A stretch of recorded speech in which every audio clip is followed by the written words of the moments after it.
Guten Morgen. Auf in einen neuen Tag. Ja, die Bude war super. Sich keine Gedanken machen, wie kalt wird's, wie nass wird's, muss ich mein Zelt nass einpacken, wie doll ist der Wind, steht das Zelt. Das entspannt schon. Deswegen war die Nacht auch ganz okay. Auf geht's.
So, hier bin ich und ich bin vom Glauben abgefallen. Ich hatte nicht vor, in dieser Hütte zu übernachten, grundsätzlich, aber habe mich umentschieden und alter Schwede, beziehungsweise alter Norweger. Pass auf.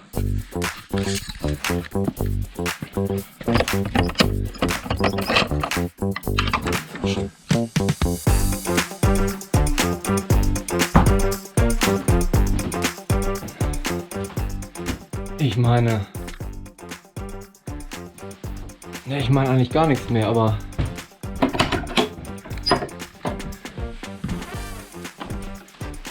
ist das hier mehr als ein Knaller? Ja, Ofen ist klar. Alter, und so eine Sitzecke. Überall diese geilen alten Betten. Wahrscheinlich passe ich da gar nicht rein. Heieiei. Ist das ein Knaller. Und wenn man im DNT Mitglied ist, dann darf man da übernachten. So, und hier geht es sogar noch hoch.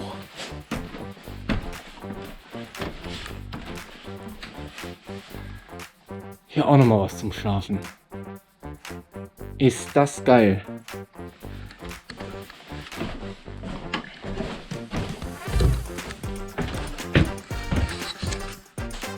Ich habe keine Fragen mehr und freue mich riesig. Halleluja. Ach, Hurra! Ein doppeltes Hurra!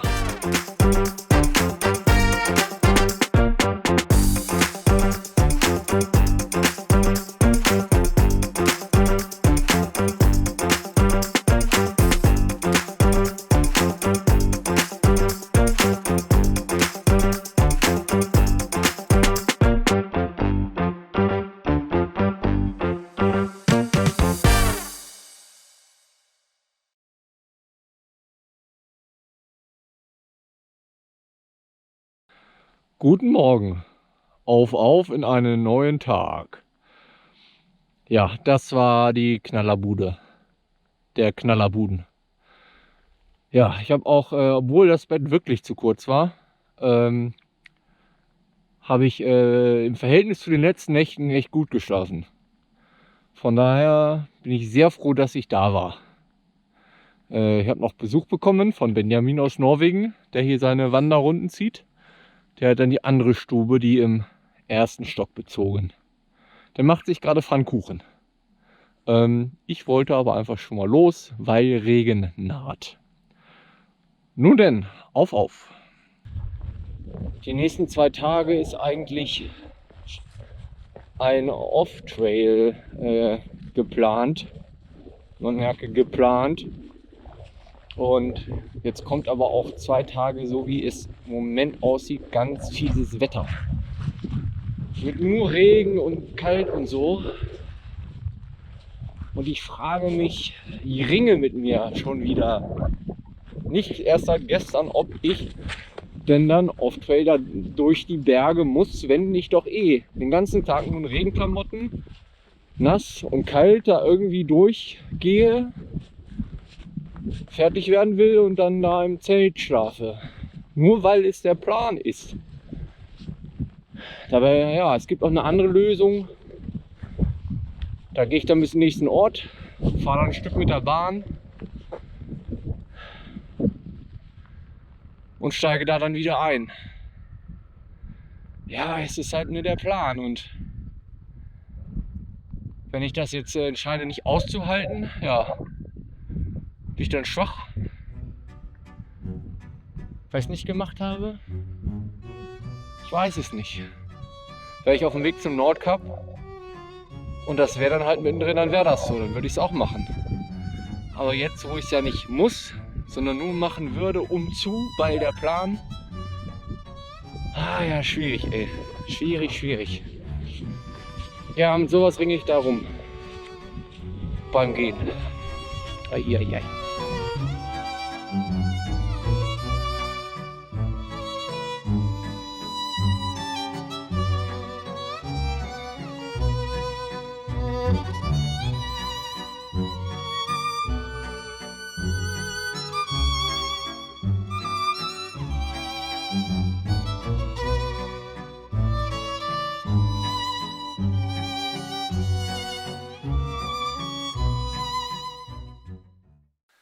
Ich habe noch mal überlegt, jetzt Off-Trail durch die Berge, muss das sein?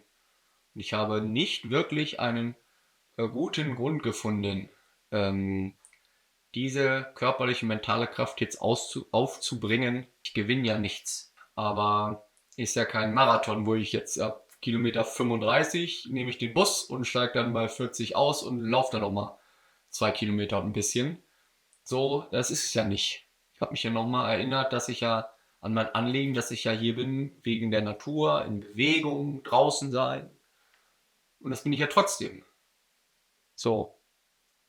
Nur, dass ich jetzt einfach den Plan ändere, der mich nicht so viel Kraft kostet und dementsprechend vielleicht sogar dann die Freude für das letzte Stück. So. Fertig gerungen. Ich laufe nicht Off-Trail durch die Berge, sondern ich gehe morgen zum nächsten Ort, fahre dann da abends mit der Bahn weiter, schlafe dann da irgendwo. Jetzt sitze ich hier, Ofen ist an, esse einen Keks, trinke Tee, mach ganz ruhig. Ich beruhige mich jetzt erstmal.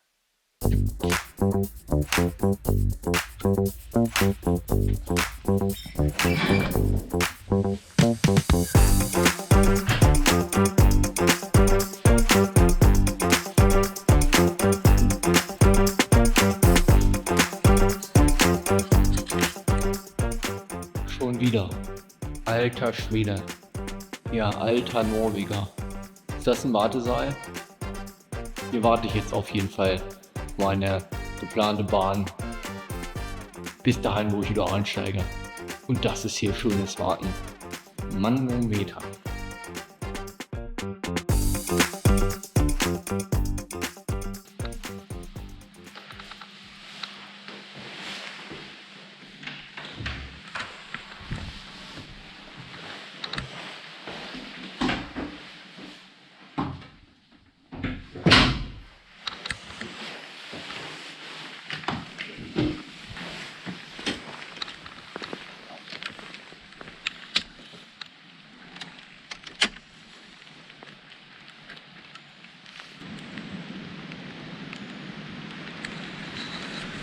Ja, guten Morgen. Auf in einen neuen Tag. In der Bahnhofsbude da habe ich gestern mein Nachtlager aufgeschlagen. Als ich dann da abends ankam, wollte ich nicht mehr einen Zeltplatz suchen und so. Nass, kalt. Doch nö, warum? Mache ich Bahnhofswarteraum. War schön. Bad für mich, kleine Heizung. Niemand kam mehr. Nacht war okay. So, jetzt gehe ich nach Plan zurück zu meinem oder weiter zu meinem Wanderweg und dann bringe ich meine Wanderung zu Ende. So, guten Tag.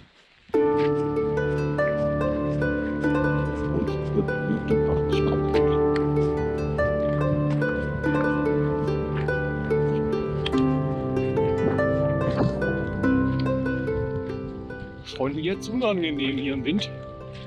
Vielleicht hätte ich mir heute Morgen ein T-Shirt mehr anziehen sollen. Eieiei. Oder eine Mütze aufsetzen. Aber die ist jetzt im Rucksack. Schön.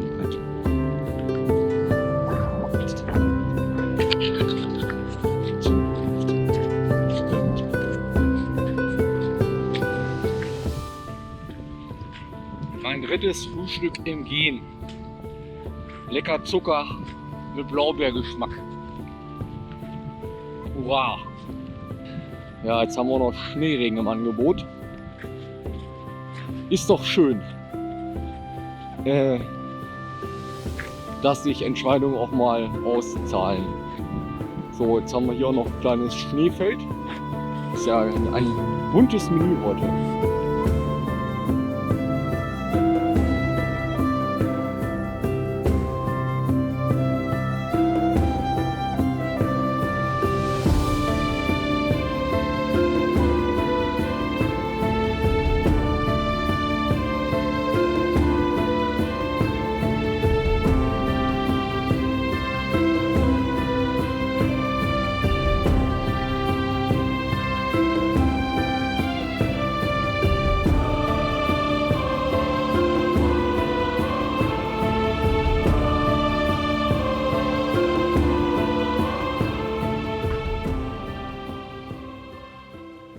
Eindeutig zu viel Gelb und zu wenig Weiß. Mein Fazit. Guten Morgen. Auf in einen neuen Tag. Ja, ich würde sagen, hat geschneit über Nacht. Ja, Zelt ist für mich jetzt auch erledigt. Die letzten Tage mache ich nicht mehr Zelt. Ich mache jetzt norwegische Hütten, bis ich wieder in Schweden in meinen Nachtzug steige. So, und heute muss ich erstmal vom Berg runterfinden. Ja, könnte klappen.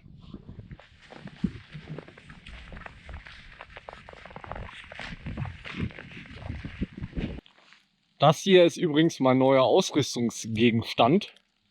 Ich habe mit Handschuhen immer viel rumprobiert. Entweder waren sie zu warm oder sie waren schnell kalt, vor allem wenn der Wind weht, und nass waren sie sowieso, und morgens in der Kälte beim Zelt abbauen oder wenn es nass ist, haben die auch nie funktioniert. Und ja, final ist die Lösung ganz einfach. Gummihandschuh. Kein Gore-Tex Perfection 3 Mach 84X oder sonstiger Überhandschuh. Einfach gefütterter Gummihandschuh. Funktioniert gut. Kann man morgens direkt dann das Zelt super mit abbauen. Finger werden nicht kalt. So funktioniert es auch. Und die hat man eh nur an, wenn man wahrscheinlich nicht schwitzt. So, von daher funktioniert das für mich sehr gut. Finale Lösung wird wahrscheinlich sein, ein ganz normaler Wollhandschuh und ein sehr großer Gummispülhandschuh drüber. Dann kann ich nach Temperatur wechseln, was angebracht ist, oder nach Lust und Laune. So. Ja, so viel vom Erklärbär.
So, jetzt sind auch mal ein paar Kilometer Straße mit dabei.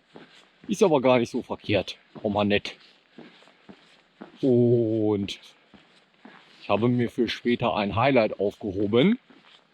Ich habe seit 3 Wochen keine Musik gehört. Und dann packe ich nachher für die letzten 10 Kilometer meine Schweden-Playlist von 2017 aus. Oh, jetzt kommt eine Mofette.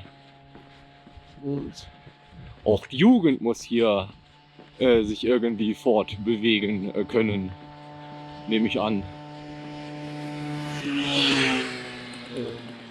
Ja, guter Mann. Also wie gesagt, meine Schweden-Playlist von 2017 packe ich mir dann auf die Ohren. Und da freue ich mich jetzt schon richtig drauf. So ein kleines Highlight heute gesetzt. Auch aufgefallen? Mir ganz plötzlich. Die Bäume haben noch bunte Blätter. Wer hätte das gedacht? Hier unten im Tal ist wohl noch nicht so kalt gewesen. Das ist ja ganz großartig, dass ich jetzt hier noch meinen bunten Herbst serviert bekomme. Norwegen, hurra!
So, jetzt gibt es endlich mal wieder eine kleine Hüttenführung der norwegischen Stor-Erik Vollen oder Stor-Erik Vollen, Storik Vollen, man weiß es nicht genau. Auf jeden Fall kommt doch einfach mal mit.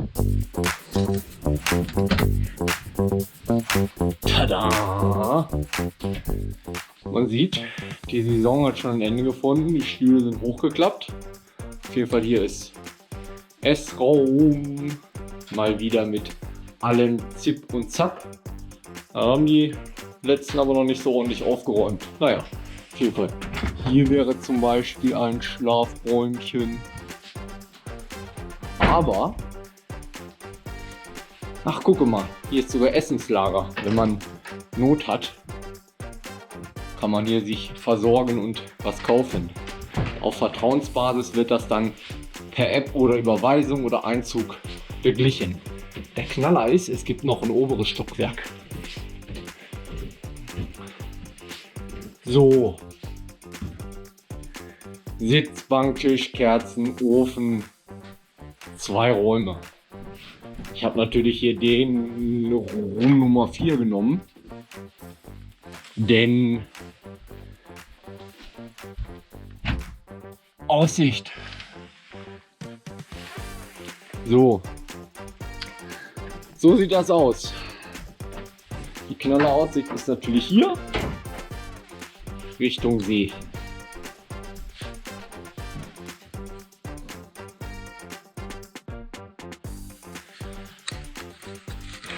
Ja, ich bin im Trocknen, hochzufrieden. Machen wir jetzt einen schönen Nachmittag und Abend. Guten Morgen, auf in einen neuen Tag. Ja, das fängt heute später an. Ich habe ein bisschen viel Regen ausgesessen. Und ja, das ist mein letzter ganzer Wandertag heute. Ja, viel Regen und über Nacht und morgen dann wohl einiges an Schnee, wenn ich mich Richtung Storlien und meinen Nachtzug aufmache. Nun denn, so soll es nun zu Ende gehen. Auf!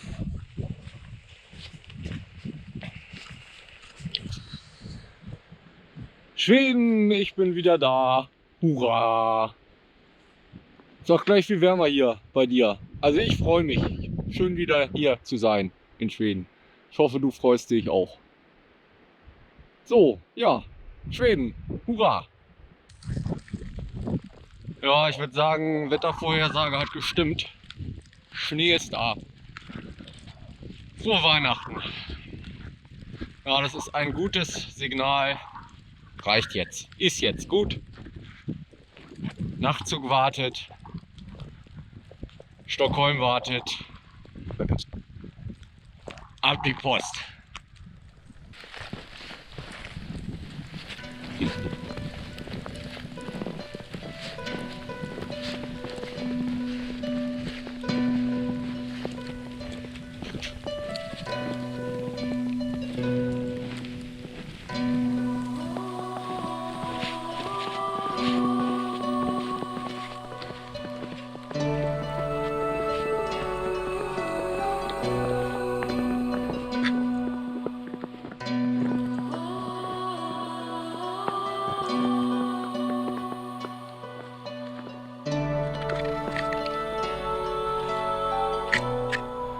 Ich denke, damit ist das auch geklärt, warum hier keine bunten Blätter mehr an die Bäume hängen.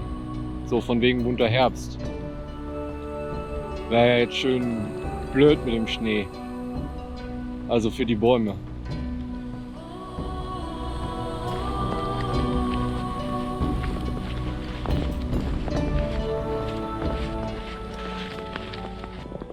Ich war ja noch ein paar Worte schuldig, was das Thema Entbehrung betrifft. Und warum denn nicht aus diesem frühoktoberlichen Winterwunderwald wahrscheinlich hier gleich noch Aschenbrödel und hier so Nüsse und so. Würde ich aber sagen, nee Mädchen, du bist zu früh dran. Komm in 2,5 Monaten wieder. Nun denn, Entbehrung. Als ich da mit der Campingbude so gerungen habe, ob ich das machen sollte oder nicht, und gesagt haben, nee, Pizza bestelle ich nicht. Sekunde. Da hatte ich das Gefühl für mich, dass ich mich da so angeprangert habe. Als wäre das so etwas Verwerfliches, Unmögliches. Aber nee. Entbehrung ist mir wichtig. Entbehrung gehört dazu, Entbehrung muss sein, deswegen bin ich hier. Entbehrung hilft mir nämlich dabei, das Gefühl zu haben, am Leben zu sein. Über diesen langen Zeitraum passiert das sonst nie. Es ist dann mehr ein so tun, als ob, ein Existieren. Aber ohne dieses Gefühl am Leben zu sein und eben diese Entbehrungen, dieses Frieren hier und da, nass, kalt, Hunger, das hilft mir sehr. Deswegen suche ich das förmlich. Und an mir ist es einfach nur das Maß zu finden. Das Maß an Entbehrung, damit der Genuss der Entbehrung nicht zu kurz kommt und die Freude an dem Ganzen. Weil was hilft dir komplette mentale und körperliche Erschöpfung? Weil du alles entbehrt hast. Ja, dann sitzt du hier in dieser wunderbaren Welt und kannst nicht mehr. So, und diese Gratwanderung, der muss ich stetig feilen und üben, damit das weiterhin so eine gute Sache ist. Denn ich meine, wer hat denn gesagt, dass ein gutes Leben einfach sein muss? Alle sind immer nur auf der Suche nach einfach, angenehm, völliges Wohlbefinden, nicht bewegen. Alles muss ganz einfach sein. Ja, habe ich auch hinter mir. Oder stehe ich immer noch drauf, aber gut geht's mir da nie. Gut geht's mir immer nur, wenn was anstrengend war oder ist. Nicht zu einfach. Ein gutes Leben muss nicht einfach und angenehm sein. Das ist einer der größten Fehlannahmen der heutigen Zeit. Möchte ich mal so in den Raum stellen. So. Erklärbär. Runde 3. Das war's.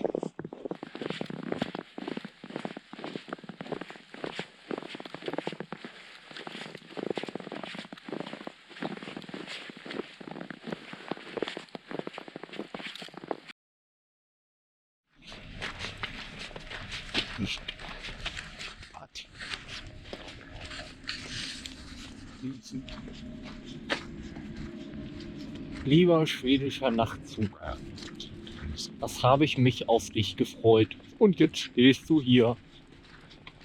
Und ich steige ein und morgens früh wache ich auf in Stockholm. Ist das nicht schön? Juhu, juhu, juhu.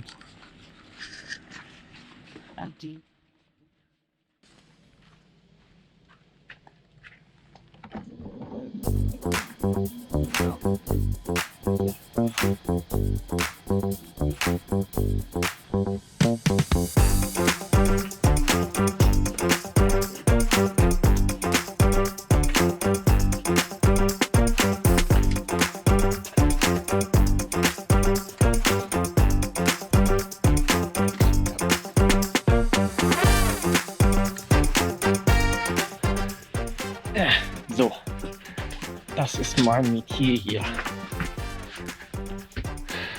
Ja, Bett, Fenster,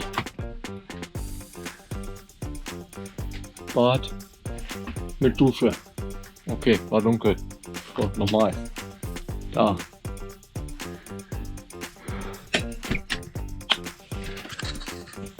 So, Nachtzug ist immer das Ende. Deswegen gute Nacht. Bis bald. Hey du.